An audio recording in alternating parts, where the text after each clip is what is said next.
Unless you got a 304 cubic inch engine. We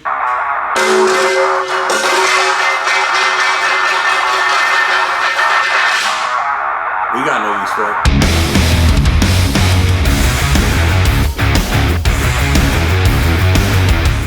What's up, you guys? FSC, Fast Check Speed and Custom Shop. Today is going to be a much different video than anything I have done in the past. This is going to be the beginning of an engine build video. We are going to build this thing into something marvelous, provided it is actually a good rebuildable core, which is what I'm told it is. Now, this engine is for Freedom Auto Club. The reason we're doing it for Freedom Auto Club is my son is a freshman at Freedom High School, hence he's involved in the auto club, as am I, and a few other parents are involved as well. So since I have this shop and I build engines, I figured it'd be a good idea for me to donate my time and to do this engine for them and go ahead and do a video with you guys. Also, I've never done an engine build video before. I've done engines here, but I've never done a video on them. I haven't rebuilt an engine from the very beginning since I started this channel. So, with that, let's get ahead and get into this beast. Now what this engine is, it's a 360 cubic inch. This engine came out of the late 70s, early 80s Jeep Wagoneer. It was actually a pickup truck. It's going to be going into a Jeep CJ5 they're doing at the school itself. The one thing they don't do at the school is the actual engines themselves. So I'm gonna donate this engine to them. The machine shop work is going to be done up at Barrels in Green Bay. They're going to be doing the machine shop for the school as a donation as well. So between me and Barrels, this is the engine. So you guys have seen my son on the channel before. He's going to be the one doing this work. He's never done an engine with me, unfortunately, due to the fact that he used to live with his mom full time. Now he lives with me. So the engines that were done here were always done when he was with his mom and at school. So now we are going to be doing this engine with him. This is not going to be the fastest build ever. So with that thought, let me go ahead and mention, subscribe to the channel, hit that notification bell, and you'll see the videos that I do between this engine build, the Ford Mustang, the Chevelles, and other things I have going on in my personal life. So that right there is how you'll be able to keep up with us and the things we do with this motor.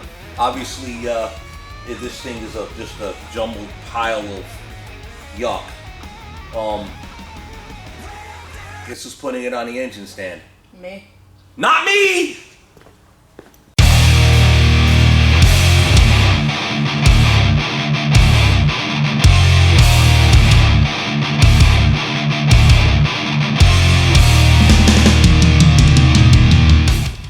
Well, she's locked up solid, it isn't turning, and these bolts are proving to be a problem to get out. This torque converter right here is bolted to this here, and if you could see in there, there's a bolt right there in the center. And that bolt, none of them are coming out easy, and I'm not able to get a wrench in there, and with the only thing I can get in there is an open-ended wrench. I'll tell you what, Matt, let me try one other thing.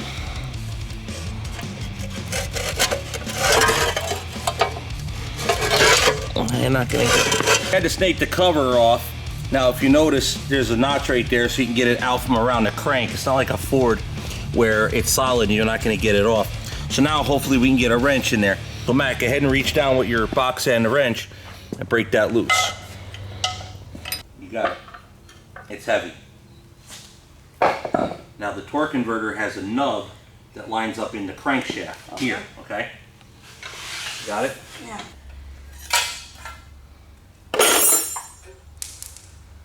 There's your other. I found this interesting on the flex plate. 6-73 Matador 304 motor. That,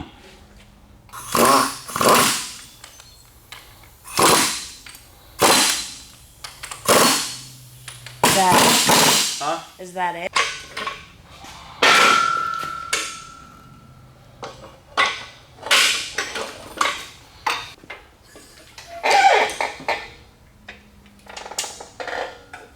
Off. Yeah. I take the bracket off.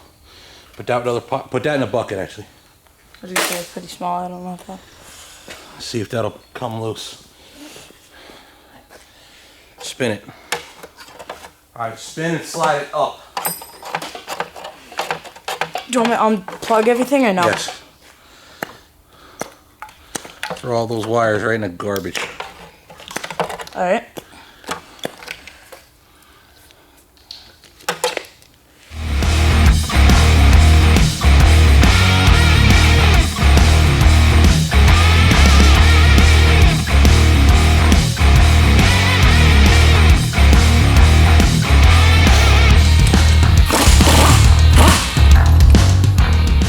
I didn't film when Matthew pulled the drain plug out of the oil pan, but if you look closely at the water mixed with oil on the ground, that's what came out of the oil pan. That's a mix of coolant and oil. There was a considerable amount of coolant in the oil pan, making me wonder of the condition of this engine. But it is antifreeze. You would think it wasn't frozen, so it shouldn't be a cracked block. We'll find out. Could just be a bad head gasket and hydro-locked the cylinder and it rusted solid. Guess we'll find out. Keep tearing it down.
Oil pump's here. That's the shaft that drives it. Set this. Oh, and the distributor connects to that? Yeah, the distributor spins the oil pump. Oh, I didn't know that. Okay. Yeah.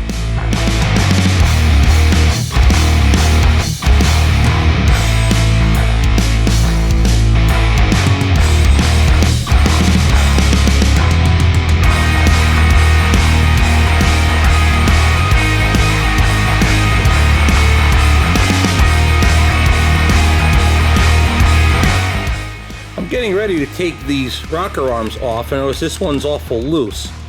Also, it's very loose and it's like hung up or something. It's not even touching the lifter really.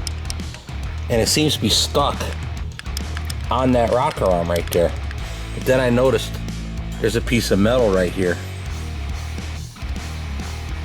Right there, it's this little fragment. Then I noticed what that is the push rod is sticking through the rocker arm. Look at that, Matt. The push rod is sticking right through the rocker arm. It shoved the cup right up. See, this is what it normally would look like? And that's the cup right there. Wow. I don't see any others like that.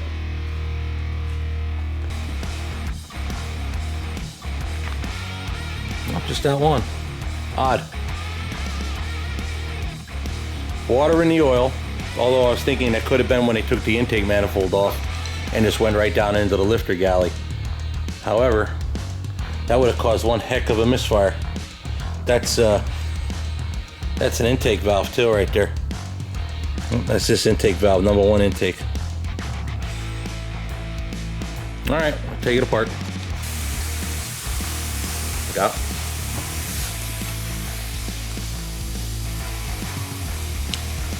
Oh, it's stuck on there good.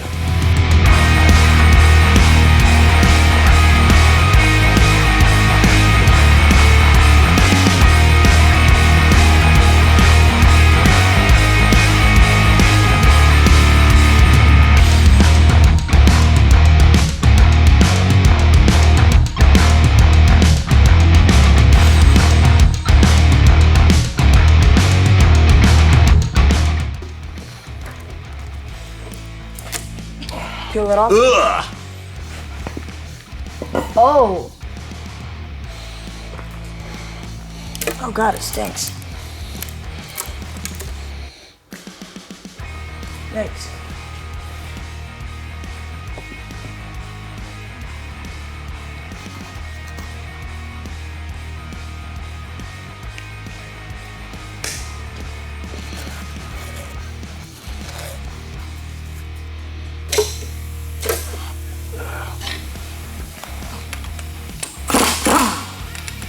Yep.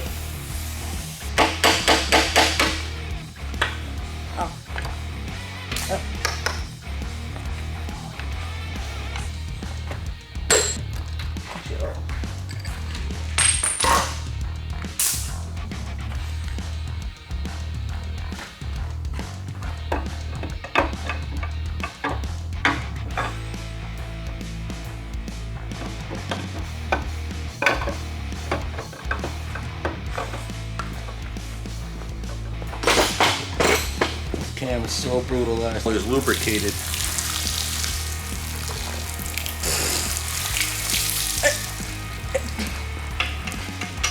One more litter on the ground. Original Wisconsin truck. Block heater right there. Original Wisconsin truck. Straight up. There you go. Yep. Hold this. Come on.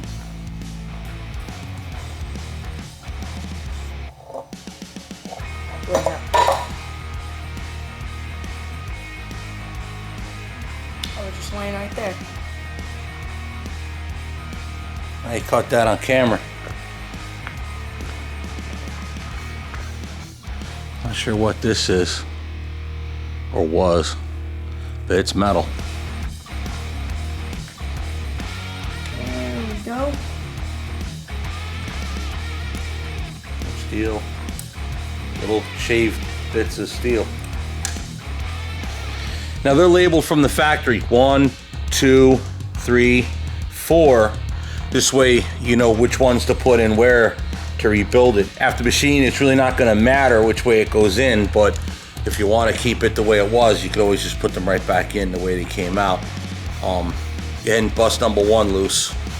We'll see which pistons are moving, which ones are not.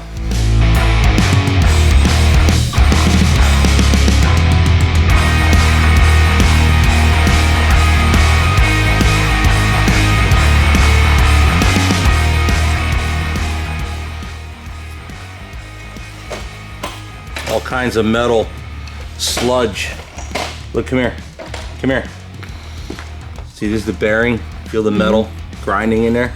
Oh, look, wow. Look in the crank. You see the fines right in the crank hole? Yeah. Yep. That is so pasty. It's like silver. Yeah. It's like a silver. Yeah, we had a major failure somewhere in here. All right, this piston moves. Which one? Number 1. How do you know? I pushed it down already. Oh. Good job. Go on the other. Go underneath to catch it. What you do, notice how I chewed this off? Why do you think I did that? Pushing on connecting rods. Don't push it too hard. Oh, how? All right. Ready? Yep. Keep going. It's almost there. Yeah, but the handle won't fit. I push it out with a screwdriver. Ready? Yep. She's out. Hang on, give it to me. Looking at the rings. These rings are still good, or they're not seized. Okay, so we put the cap. Look here. See, there's an oil hole. That's so when it spins over, so you match number 1 to number 1. That way, the oil hole, as it's coming around, will squirt the opposing piston wrist pin. See right there, that oil hole?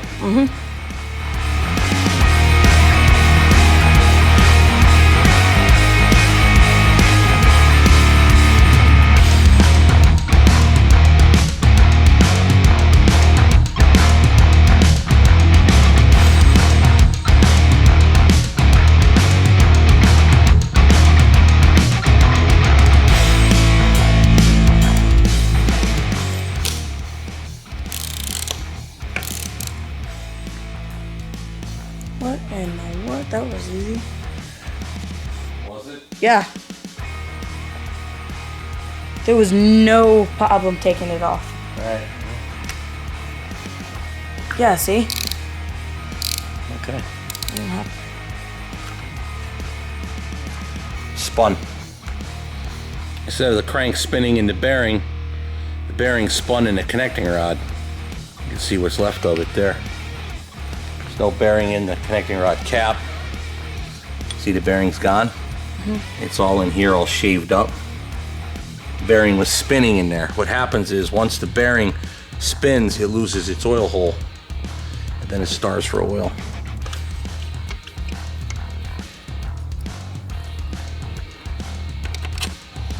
That one's gone too. Also came loose. Yeah. Yeah, a lot of stuff is coming bad here. Alright, put that cap there for now.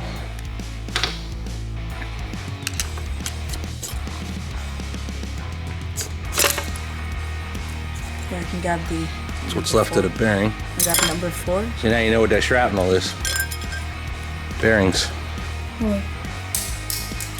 What about it? Just get this out of there. Number 8, 1, and number 3. Catch the piston. Ready?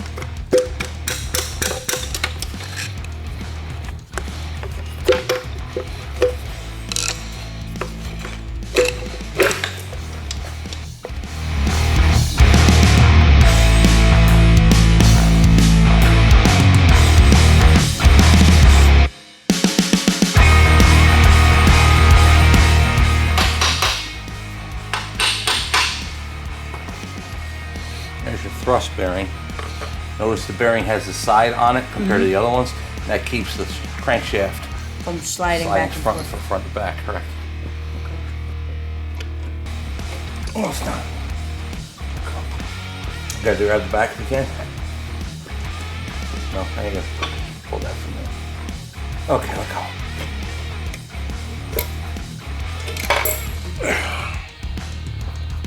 go. Ready?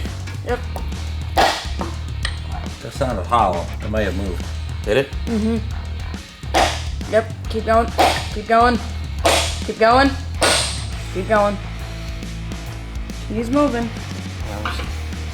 don't know if it'll go out that way. No, it ain't gonna go out that way. Damn.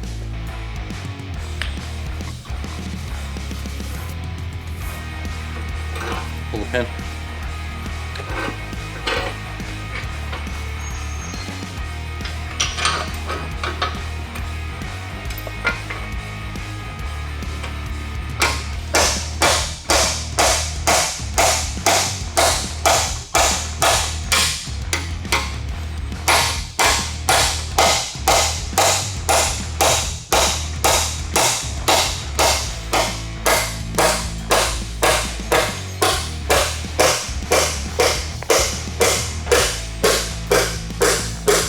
Almost. I knew that. Yeah, no. They're done. Yeah, they're seized in there. This one moves. The other two They're don't. junk. Yeah, the oil on the bottom. So now I'm going to show my son Matt how to use my K.R. Wilson 50-ton press. By the way, this press was manufactured in 1947. I only had to do a couple little things to it. Works just fine.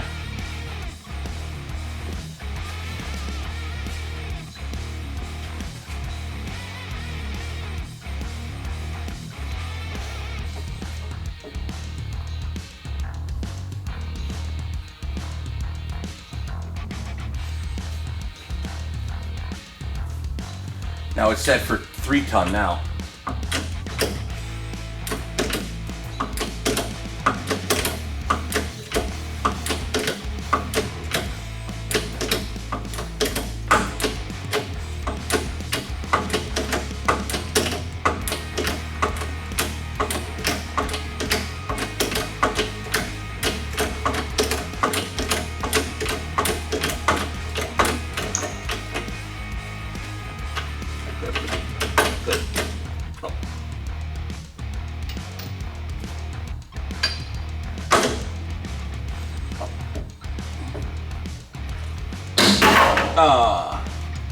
Socket went in.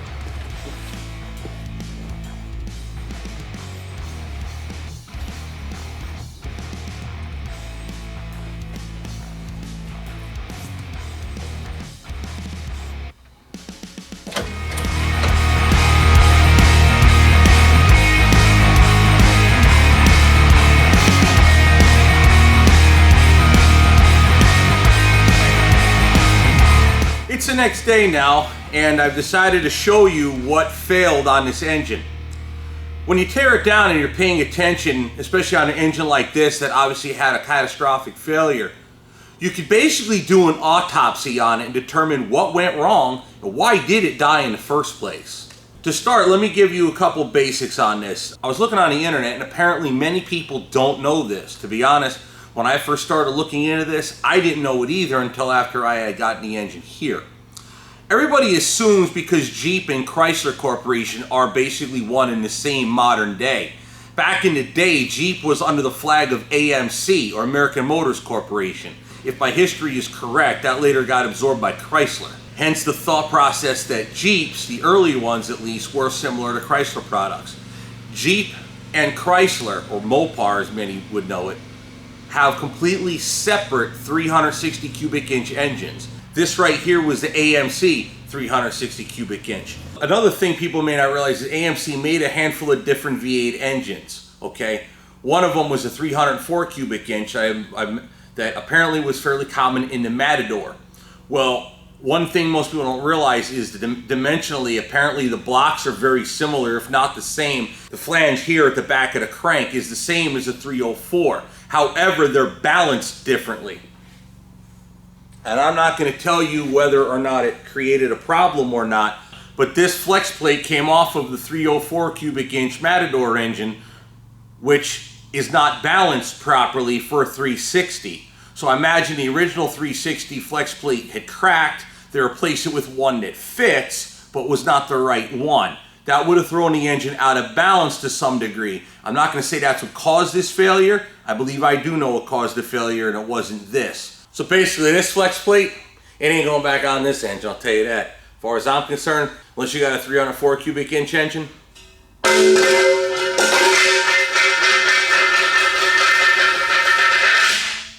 we got no use for it. So ultimately what failed, what took this engine down to nothing, was the fact that you have number 3 and number 4 connecting rods that had spun the connecting rod bearings. This is one of the bearings that came out of it. Now my son Matthew pointed out it kind of looks like the way they're shelled over. It's almost like there's two pieces, like one bearing flipped over to the other one and got hammer welded together, so to speak. Which very well may have been. To me it kind of looks like one, it just got ground up real bad. But either way, this is another one that came off the engine. I already wiped it down. If you look closely, you'll see the American Motors logo right here and the part number for it. But this is what the bearings look like when they come off. Matter of fact, there's one right here still stuck to the crank. And then they just go in like this. One this way. The other matches the other direction. It clamps over with the connecting rod holding them in place. Right there, that's how they go. Obviously, this was no good. So in the end, that was number 2 and number 3. On American Motors, as well as Chevrolet, the way the cylinder counts go is it goes by the direction on the crankshaft. Ford does it differently, mind you, okay? So the firing order, or the piston numbering order, would be as follows on this AMC, which is number 1, number 2, 3, 4, 5, 6, 7, and 8. Crank main journals be 1, 2, 3, 4, and 5, with number 3 being your thrust bearing. Now if you look at these two journals here, number 1, number 2, you'll see it'll wipe them down. That's what they look like. Now they're worn down, obviously. They're going to need to be refinished at a minimum.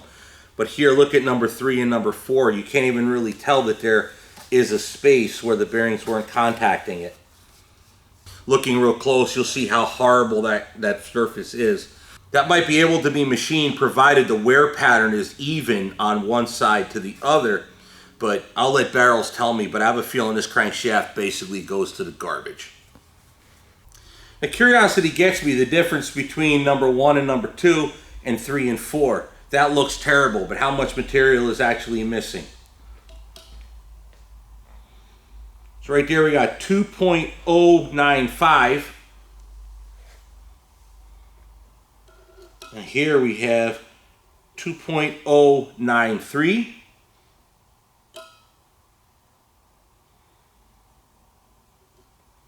.093. You're missing between 2 and 3 thousandths. That's not a lot. So this crank may actually be salvageable. Now how did this all start? Well, I'm not 100% sure on exactly what failed to create this. It could have just been hard miles. I do believe that low oil pressure played a role in killing an engine was already pretty well worn down to nothing anyways. If Remember earlier, you got this push rod that's shoved through the rocker arm. It actually took the top cup of the rocker arm and removed it. Now the way these normally ride is in a carrier like so. There's just a bracket keeping the two together. And it's a ball and socket, and they go in the socket like so. Now this one isn't broken, and they work, you know, just basically, that's how it goes. This one, as you can see, is pushed right through. And I don't know if I'll be able to get that out easy or not. I could try.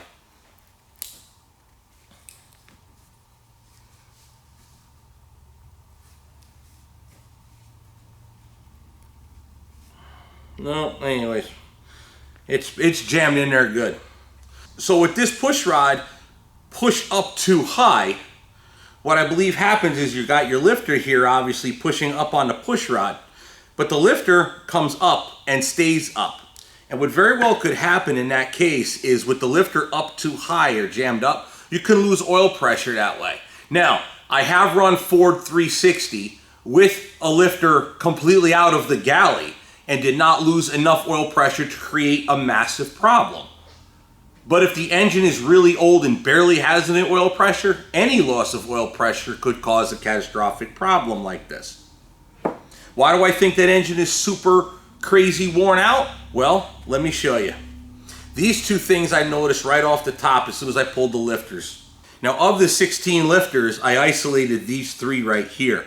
Reason is, if you look at this one here, this is how it's supposed to be. Either miraculously this one got good lubrication or this one was replaced at one point.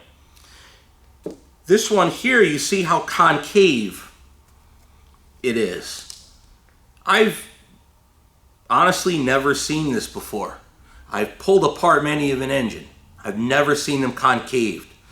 Now, this last one right here is so bad, it actually put a hole in the lifter. What I believe happened here is the lifter bottom got worn out so bad. Now, they turn as they go up and down. They do turn a little. What happened is they got so bad that they made this material so thin that it dished in, making it so the valves would barely open. Now, in addition to this, move these out of the way.